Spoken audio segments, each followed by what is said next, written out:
Okay, we're on Pei Zayin Amid Aleph.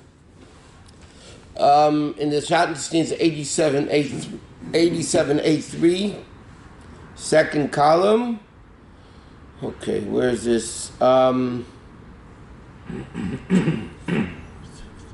lines from the end of the page. Okay, the last thing the Gemara was saying, according to Rabbi Meir, when does a Zakin Mamre, this rebellious Zakin, become a Zakin Mamre, is if it was only something that he ruled, which is an obligation of Karis. Okay, if it's a sin of Karis, so then according to Rabbi Meir, it's considered a Zakin Mamre. So Gemara says like this, Amar le Rav Huna bar Chinin ol Rava, Rav Huna bar Chinin said to Rava like this, Tegem eli laha masnita li with Rabbi Meir. Interpret this brisa, that, and the Gemara is going to go through the whole brisa that we just learned. It said before, Ki palim mimcha davar la mishpat vein dam la dam. The Gemara made a whole Megillah out of every part of the pasuk. So he says, if that's, and he's speaking by Zakin Mamre. Okay, so for instance, the pasuk said before, Ki palim mimcha davar, and the Gemara said it means the greatest, a member of the big bezdin, meaning not a student, but actually a guy that had smicha. And davar is halacha, and the mishpat is din. Bein dam is dam nida, dam ziva, din ledin. It went through the pasuk, the side, discussing each one. Now, according to the Meir, it's only a zakin mamre if it's an aveir of kares. That means all these psukim, all these things have to refer to somebody who's chayiv kares, aveiros of kares. So Gemara says like this: interpret this Mishnah according to Rav Meir. He's like passing the buck. Rav Huna bar Chinin said to Rav, interpret me this Mishnah according to Rav Meir. So Rav said to Rav Papa, okay, go do it. Go interpret the Mishnah according to Rav Meir. So he said like this: Ki yipale, what does it mean yipale? A wondrous thing. He said, "B'mufla shebebezdin hakatzim medaber." Okay, this is a little bit like before. Also, it's speaking a member of the bezdin, meaning not a non-ordained student, but actually a member of the bezdin. Mimcha ze yoyetz. That means the guy that gives counsel, like we learned. It means he can know when the Kiddush HaChedesh is, when the new month is, and when everything is. Sheyedei la'aber shanim, he knows how to make leap years. V'kvei chadoshim, how to establish the months, 30 days, 29 days, and so on. Kidanan, like it says in the Mishnah, Hein heidu shema'aberes shana kol adar. They testified that what was the mistake that you can make a leap year in the month of Adar during the month of Adar. Meaning like this. The first opinion said that they're able to make a leap year any time in the month of Adar, all the way until the end of Adar.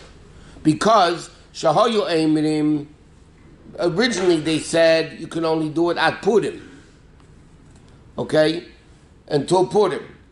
Now, then they said, what is the Zakin Mamre? They say, no, you could do it the whole month of the whole month of Adar. So what's the problem with that? Ilahai gisa koshari chametz bepesach. Ilahai gisa shari chametz bepesach. Says, in other words, remember, Rameir is explaining this in Aveir of Karis. So what's the issue? How does leap years get to a sin of Karis? So he says very simply, halachically, you need to figure out before Purim if it's going to be a leap month, a leap year, 2 others or not. Yeah? And then, what happens? And the guy made it a whole month. The Zakin Mamre said, we're going to change, a whole month we're going to make, we can change, make 2 others. So then what happens? And Pesach gets messed up. Because if you make a leap year, Pesach is the wrong time, if he's wrong. If you don't make a leap year and he's wrong, again, Pesach is the wrong time. Eating chametz on Pesach is a sin of kares, right? So this whole concept of making a leap year could affect, what's wrong? Could affect the din of kares. Because if you make a leap year when you're not supposed to, then Pesach is not when it's supposed to be. If you do make a leap year when it's not, or don't make a leap year when it's supposed to be, so again, you're making Pesach at the wrong time. So then, obviously, somebody's going to be eating chametz on Pesach if you have a wrong time. Davar, ze halacha. What does davar mean? Polei mimcha davar. What does davar mean? Zu halacha. Okay, what does that refer to? Zu Hilchis Achad Asar of the 11th day of the Ziva cycle. Okay, this is meaning like this. It says, okay, you have to give a whole introduction like this. It's what's called Nida. And then between one Nida and the next Nida is an 11-day period. We mentioned this last time, okay, which is called Zava. Now in that 11-day period, okay, well, let's first discuss. Not nowadays. Nowadays everything got mixed together, okay? In the time of the Beis Hamikdash, if a woman became a Nida, when she finished the Nida, that night she went to the mikveh. There was no 7 clean days, okay? Nida in the Torah, you need it 2, 3 days, 4 days, whatever it is. You finish Nida, you go to the mikveh. Now, then there's 11-day break from the time she finished the Nida until the next Nida. It's called the 11-day cycle. Now, if a woman sees blood in those 11 days, so it's called Shemer Siyam Keneged Yom, she waits a day. She sees 2 days in that 11-day period, she waits 2 days. If she sees 3 days in that 11-day period, 3 days in a row, consecutive days, so then she becomes what's called Zava G'dayla. Zava G'dayla means a long, and then she has to count 7 clean days. And also if she's a Zava as well? That's a Zava. Like real Zava, like a discharge of... Yeah, in other words, according to the Gemara, the only difference between blood of Nida and blood of Zava is when you see it. If you see it during the days of Nida, it's Nida. If you see it in the 11 days between Nida and Nida, then it's Zava.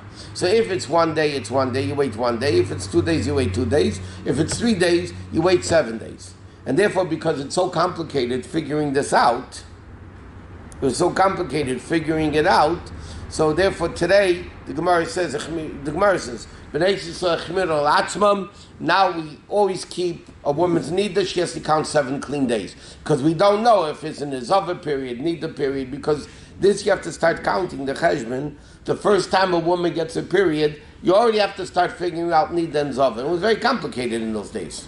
Okay? So now it says like this.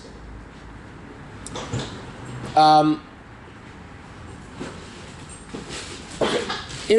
1 day or even 2 days, she's tummy the entire day to discharge, and she must observe the next day as a clean day. Okay? Now, she goes to mikveh in the morning, and by Zava, she goes to the mikveh in the morning, at night she's allowed for the husband. Okay? That's called Zava Ketana. In the morning? For Zava Ketana. Okay? She goes to the mikveh after daybreak, and if she doesn't see anything else the rest of the day, at night she's mutter to the husband. Okay,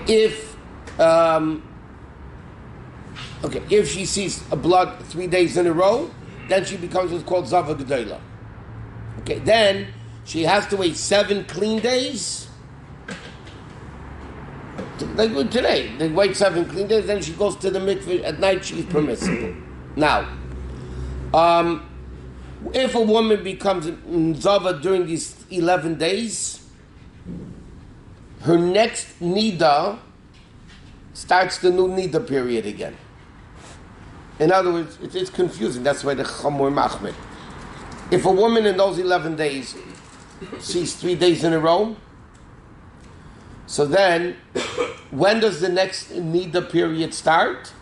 Whenever she gets the next period, that's when the Nida period starts. And then it's 11 days from there. Anyway. It's supposed to 5 days and 7 days now? Yeah, now it's 5. Well, 5 is for a different reason. Okay, now.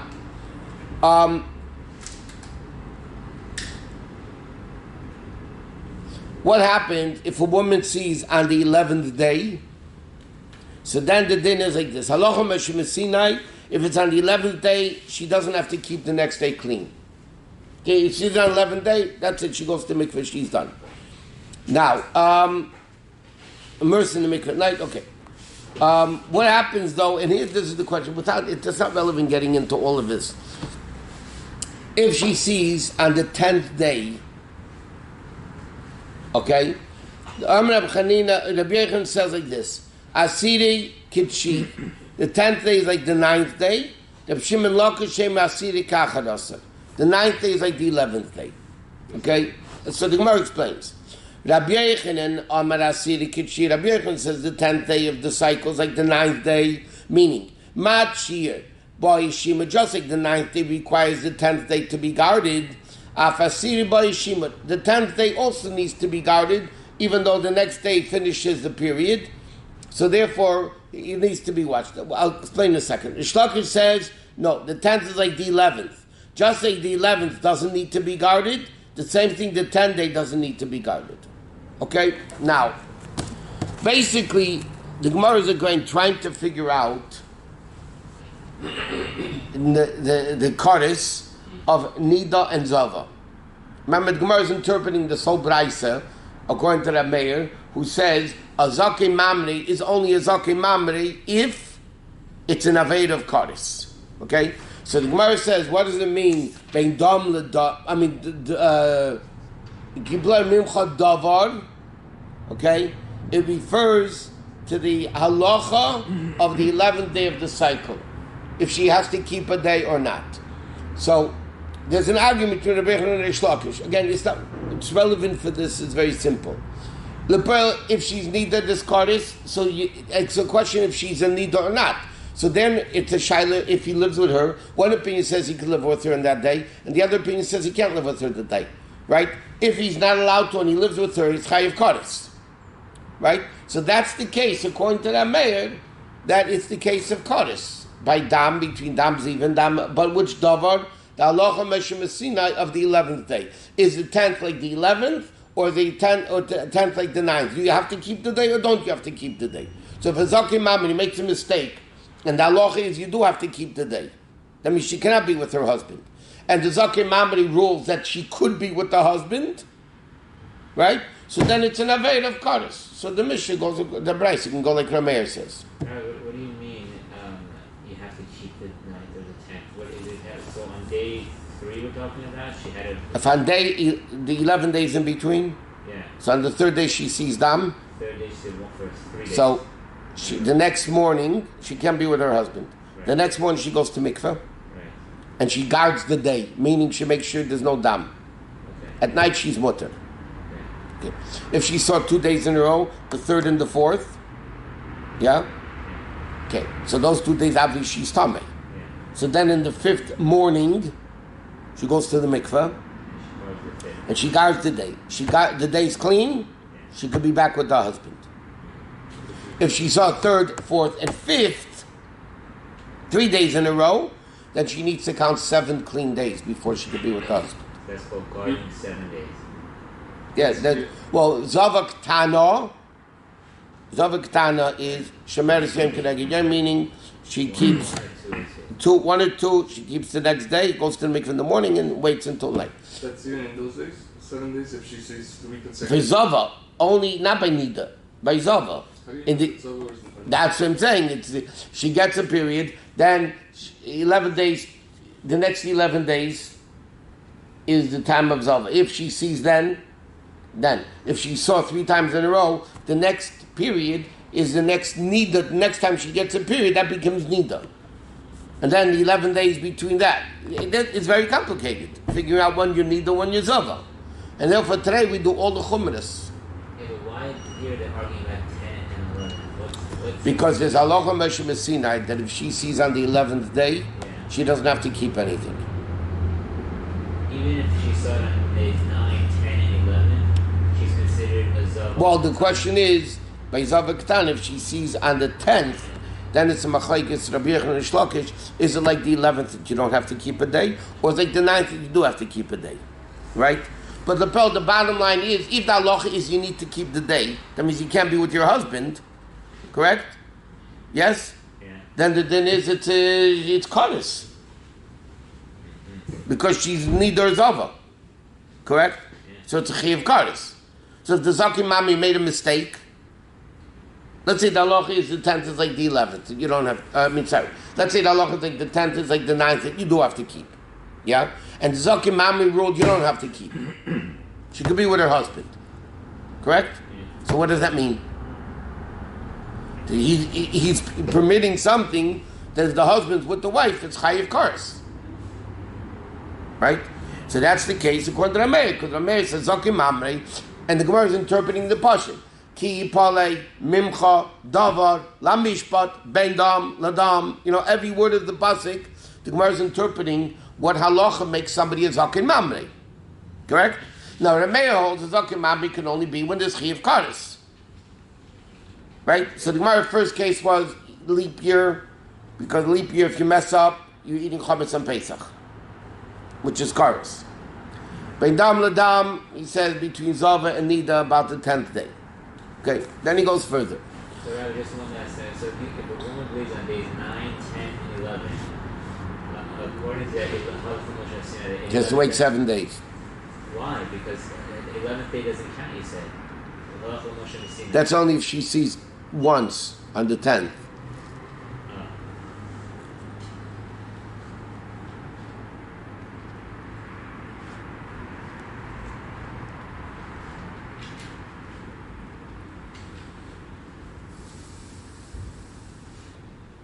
Yeah, it says clearly at the bottom.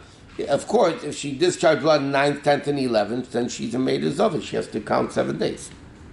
So then why do we say 11 doesn't count? Just Zava Katana doesn't count? So yeah, Zava Katana would be a difference.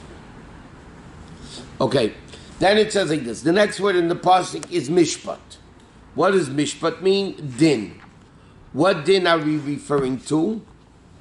Bite mianu sasei. Okay, now it's like this. A man is not allowed to have relations with his daughter. Okay? Now, what happens? The guy raped a woman.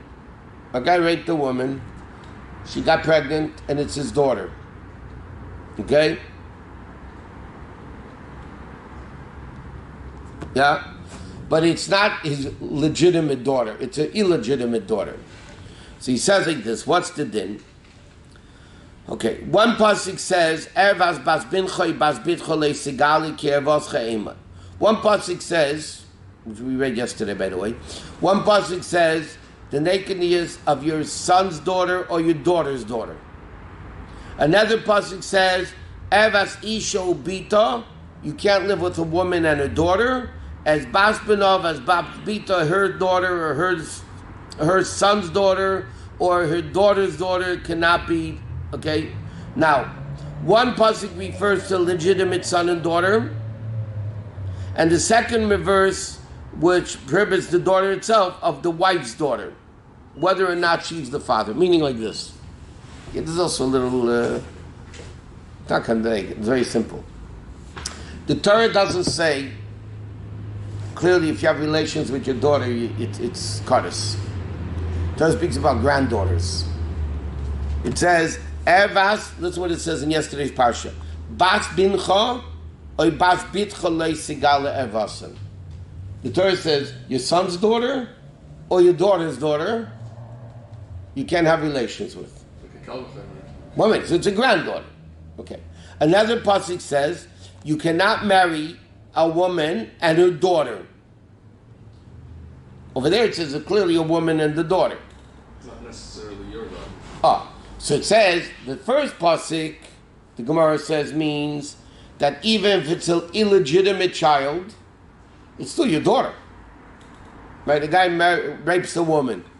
She wasn't married, right? It doesn't matter, either way, even if she's married. The kid's a mamzer, but it's still his daughter. Okay. Right? For a mamzer, it's only a lav.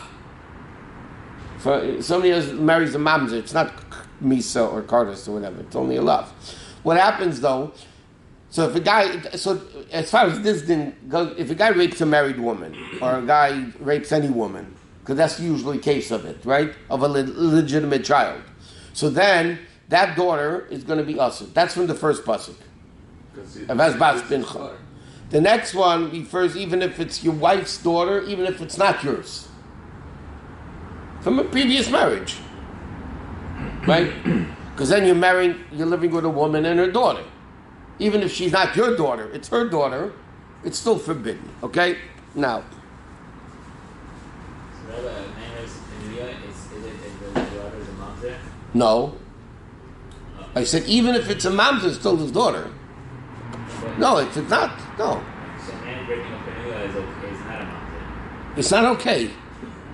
It's not a mamzer. No, why should it be a mamzer? It's not illegitimate. You did call it. Oh, it's illegitimate. You didn't marry her. Okay, illegitimate in the lexicon of American, because in American, it's Right. out of wedlock. That's what you mean. Is that what you mean? Out of wedlock?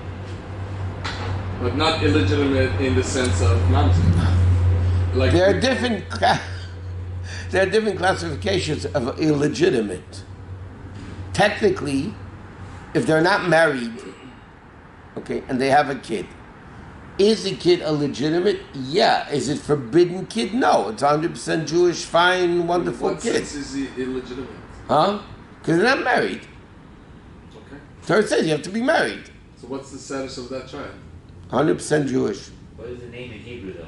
What do you say in Hebrew? How do you say illegitimate in Hebrew? It's In this- also, no, in this, It's not us. it's not a normal, it's Right. not an illegitimate child which is forbidden. Is it, okay, is it legal for a man and a woman just to have a baby No. without marriage?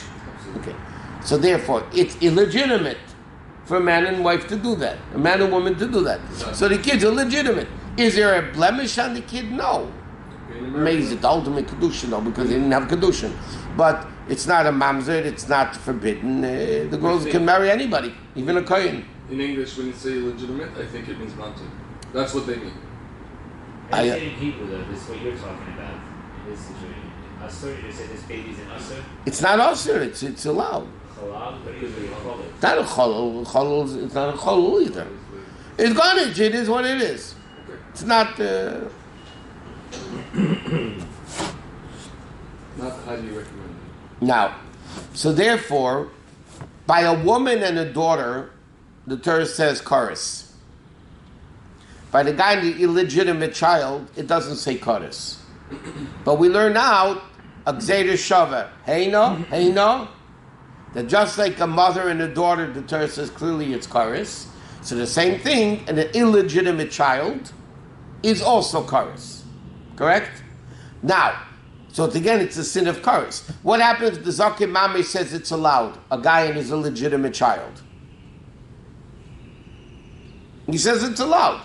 The Pearl, he ruled wrongly in an Aveda of chorus. It's still not allowed. It's still cursed. Yeah, but I'm saying, if the Zakim Mame ruled that a father and an illegitimate child is allowed, right? Really, if the father lives with an illegitimate child, the punishment is chorus. Correct? So that's another case where a Zakim Mamre made a mistake and allowed something which is obligated of chorus. In the Zakim Amr could rule fault wrongly in any case. Yeah, but according to the mayor, Zakim Mamre only gets killed if he rules wrongly and an Aveda that you get chorus for doing it. So this would be an example. That's what the Gemara is interpreting according to the mayor. Bein dam ledam, But it could be any of those 15 areas. and Chanami, but where do you have a case that he's going to... No, because he can't... A Zakim Mami, if he says, okay, there's no din of Eishes Ish, it's not a Zakim Mami, because it's clear in the Chumash. When he interprets a halacha, that could be learned two ways, and he comes along and interprets... If a Zakim Mami says there's no Shabbos, which Shabbos is also chorus, or he says there's no Eishes Ish, Gandik.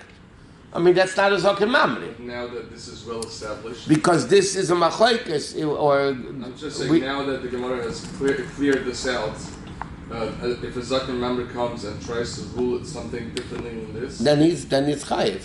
Misa, Right, not right.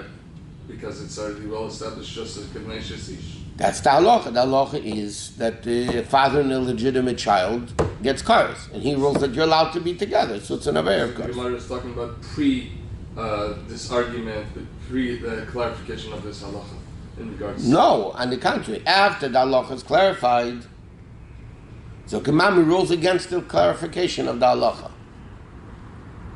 But it's halacha that had to be clarified by Bezdin, not But the if it's clear already passing of Chumash. clarified, it's just as bad as Eishes Ish. No, because he says there's no Eishes Ish. Eishes Ish is a clear pasuk in Chumash.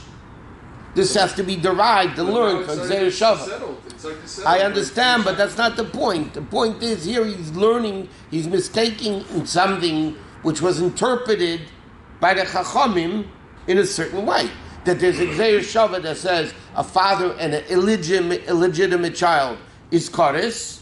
That doesn't say clearly in the Chumash. But now the majority... And I understand, but again, it's... if it's not clearly in the Chumash, then if it's clear in the Chumash, then he's not a Zakim Mamre, because it's a clear pasuk. I don't need a Zakim Mamre. Okay, what is Dam L'Dam? Bein Dam Nida, L'Dam Leida, and Dam Ziva. Okay? Meaning like this. There's also Dam. What does it mean? Dam Nida refers to the argument of a Kavya ben Malala and the Rabbanon. What does that mean? The Tanan, we learned in the Mishnah like this. Dama Yaruk. Yaruk normally means green, but here it means yellow. I'm so sorry. Can you just explain that point? I don't understand. I don't understand what the point was. Zakim Mamre is a guy who misinterprets an interpretation that was interpreted by the Chazal. No, Zakim Mamre is someone who... And I just said what the definition is, not what you're saying. Oh, okay. Zakim Mamre is not a guy that just says you don't have to keep Shabbos, so you don't have to... Zakim Mamre means someone who's really proficient in the laws. No, he's a part of the Bezdin. Yeah, he's part of the Bezdin, and he rules against the Bezdin's interpretation of something. So that's what Zakim Mamre means. That's it. Now, Rameir says this misinterpretation of the Zakim Mamre is only when he misinterprets a law where there's chorus involved. So all the cases, the Gemara is figuring out, by Dam L'Dam, by Mishpat, where do you have all these cases? So the Gemara is just mentioning all the cases, according to the Rameir, there will be a punishment of course.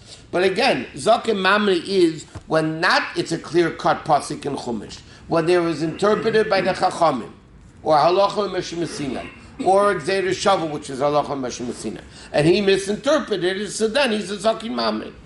Or for instance, there's a machlekes like this: Dama Yorak, yellow, Akavya ben Malalu Metamer, v'cham Metaharim. Akavya ben Malalu says that's called blood, which is Tameh. And the Chachamim say it's not. Yaruk means green, not yellow. I said, when I said, normally Yaruk means green, or something. There's no word in the Torah for yellow. So Yaruk, no, that's modern Hebrew. So this is okay.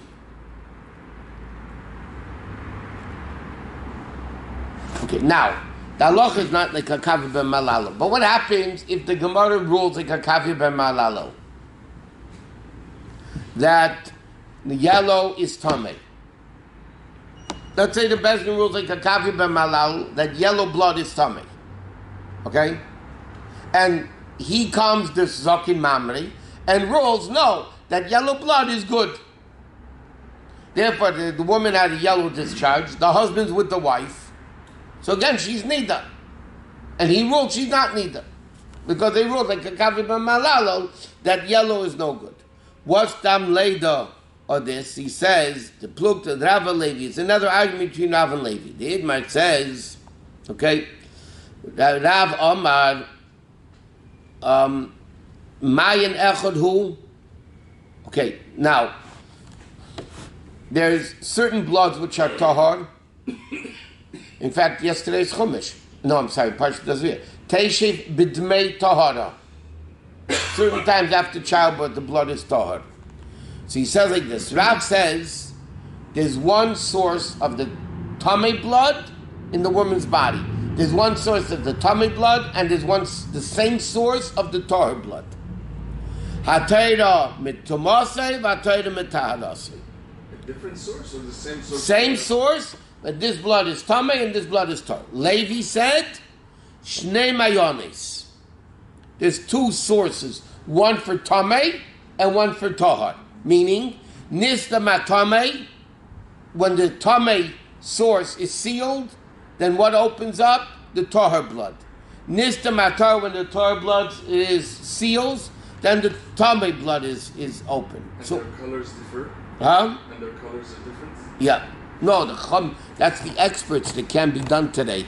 In the time of the Gemara, before the end in the Gemara, time of the Gemara, they were able to differentiate, looking at red blood, they were able to see which one's Tameh and which one's Tahar. And this is a fact that there are two sources? Well, Rav says one source and Levi says two sources. Which one do we go 1 second. So now,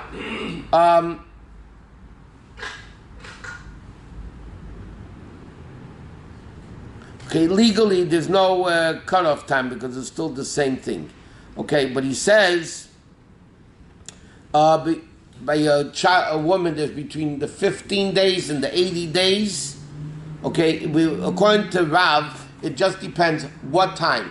Okay, what does the pasuk say? V'tamah shivas yamim or tamah shvu'ayim by a girl. She's tamah for 2 weeks. Then for the next 80 days, the blood is tahor. Okay? Now, Rav says the only difference between the tameh blood and the tahor blood is when you see it. The first 2 weeks she's tameh, the next 80 days she's tahor. Taheda. Right? Now, by a boy the Torah says 1 week tameh, 33 days not tameh. The blood. By a girl, she's tameh, 2 weeks she's tameh, and then 66 days, which altogether equals 80. Okay? So then, Rav says the only difference between this blood and that blood is not where it comes from. The time when you see it. The first 2 weeks you're tameh, the next 66 days you're not tameh. Levi says no. There's a difference where the blood is coming from. It's not the day that makes it. For the first 2 weeks, Levi says like this: the source of tameh blood is open, so therefore the source of tahor blood is closed. First 2 weeks after childbirth? After childbirth, we're talking now. Closed version. So there's a uterus versus the vaginal canal. I don't know exactly what they're talking about, but no. The rechem. In the rechem itself, there's probably 2 sources for blood. Lepera like this: a woman gives birth. The first 2 are talking about a girl because that's the longer period. The first 2 weeks, she's tameh. The next 66 days, she's taheh. The blood is not tameh. Okay, that's the bottom line of it. Now, Rav says there's one source for both bloods. The only difference is these 2 weeks she's tameh, and the next 66 days she's not.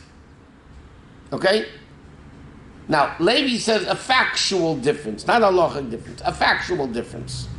What does Levi say? No, there are different sources for tameh and tahor, blood. The first 2 weeks, the tameh source is opened, and the taheda source is sealed. The next 66 days, the tameh blood source is sealed, and what's revealed is the tahor blood. They're both saying the same thing, but interpreted differently. Correct. That's what I'm saying. It's not a halacha difference. Now, what would be okay? Here, is that why that despite the fact that the Torah says 44 days and 66 days, we only do 2 weeks because only the first 2 weeks is tameh? In nowadays, I know in the old. Not in nowadays. What, by birth? Yeah. No, she's tameh today until she stops bleeding. Huh? Until she stops bleeding. Of course. Now. But it's not 66 days. There's one case. Giving what he says here like this. According to Rav,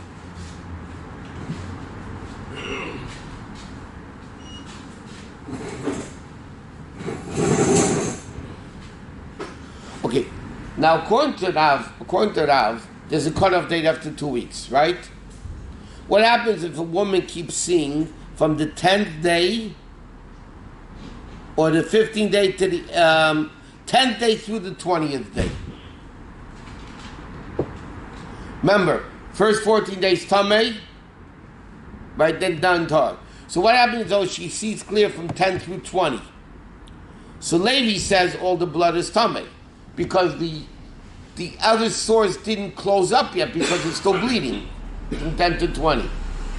Rav would hold, no, it's all depending on the time. So the time, it's after 14 days. It's not tameh. But the Torah says much more than that.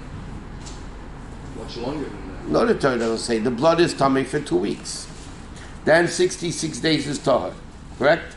Now, what happens if a woman, 2 weeks is 14 days? What happens if a woman started seeing on the 10th day and it went straight through the 20th day.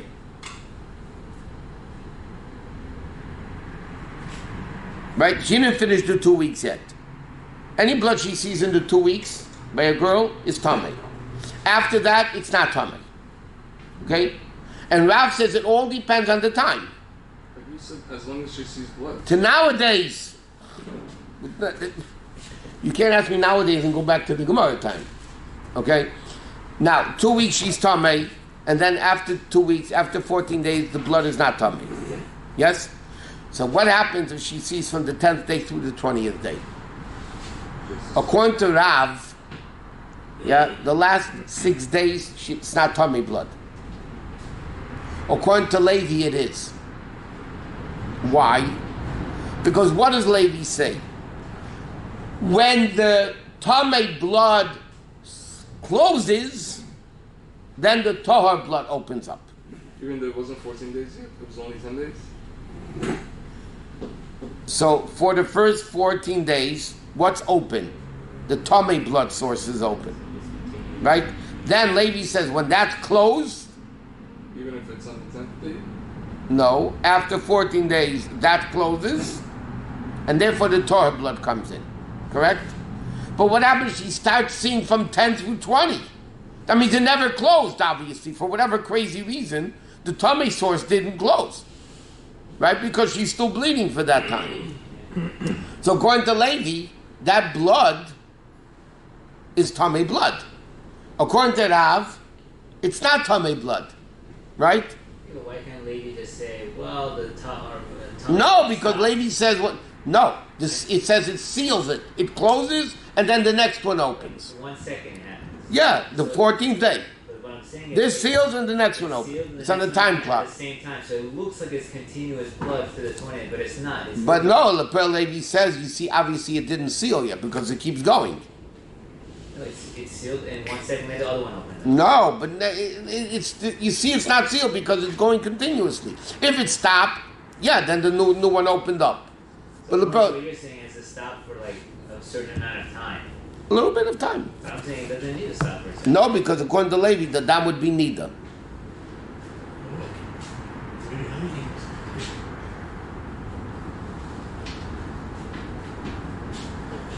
Now, if the Bezdin ruled like Levi and he ruled like Rav, so according to Levi, the blood's tummy, according to Rav, the blood's tar, the Bezdin ruled like Levi, and then he's going in. Oh, well.